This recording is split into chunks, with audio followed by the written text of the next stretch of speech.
तेरा मेरा जब से अफेयर हो गया। क्या लगता था तेरा को नहीं आएगा? गलत। जब तक तोड़ेंगे नहीं तब तक छोड़ेंगे। हाँ मत छोड़ो खेसारी भैया, 5 साल पहले ही पावर स्टार बोल दिया है। पहला ब्रांड पवन सिंह ही है। मेरे भाई ये सब नाम दिए हैं पावर स्टार। भोजपुरी में पहली बार पवन सिंह ने हिंदी लाया। लेवल क्या होता है ये पवन सिंह ने दिखाया। ये पहली बार, वो पहली बार।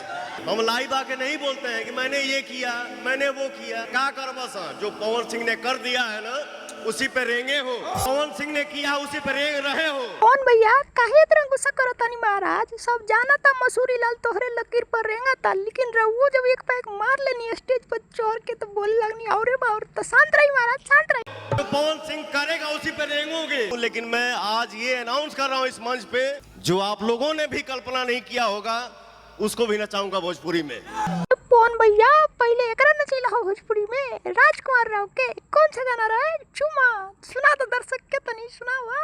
ओ मेरी क्यूटी तेरे होठों की सेंड कर फोटो में मिस कर चुमा तेरा। होई वाला गाना गौला के बाद रहुआ कुछ बोलल चाह पवन भैया? पावर खत्म ना हुई। पावर एजे से शुरू होला, एजे से खत्म हुई। पावर दूसर के कहां से ले ली? हाँ पावर दोसर के कहां से ली? साला केकरा कार में दम बाजे तो हर पावर छीन ली।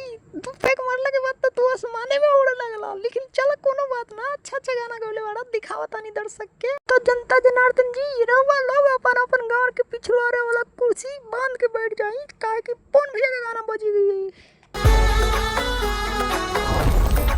वो झूठी खाई थी कसम जो निभाई नहीं, काटी रात मैंने खेतों में तू आई नहीं। जब रात खेतों में काट लिए तो झट के लिए छाती पे हाथ देके बोल रहे आई नहीं, आई नहीं। हट हटिए ये साइड में, आने दिए मसूरिया लाल के। हाँ तो खेसारी भैया रउआ का बोलल चाहता नहीं? तो दूगो माल लेके आइल बानी साथ में, एगो अमरपाली एगो मसूरिया के साली। रउरा का बोलो खेसारी भैया बोली।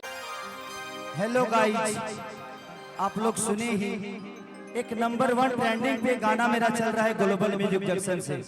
उस गाना का क्या नाम है बाबा?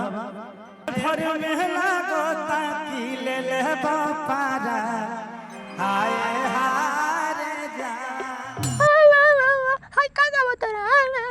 नबका गाना गावा ना, फेर वाला जोन तोर काल आइल बा गाना। जल्दी गावा। गा दे। ना हो खेसारी भैया, हारमोनिया ले ला, बैठ के साला भर रात रवाएंगा, झाट गा दे साला। नबका गाना गाइबा ई मसूरी लाल ना गा पाई, ई चल गइल बा हारमोनिया लेके रवाइन गावे। तो हम सुनाए लोग के अफेयर वाला गाना।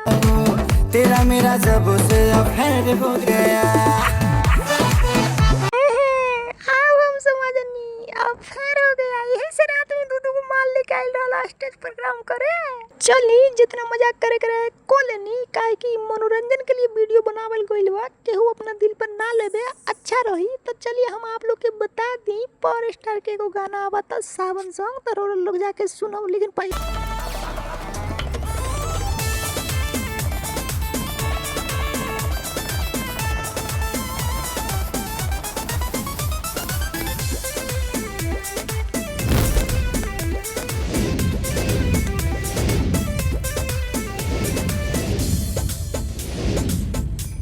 तो यहाँ तक रउरा लोग अगर वीडियो देख ले हो तो एक ही बात कहूँ भैया, सब्सक्राइब को दिया, कमेंट भी को दिया।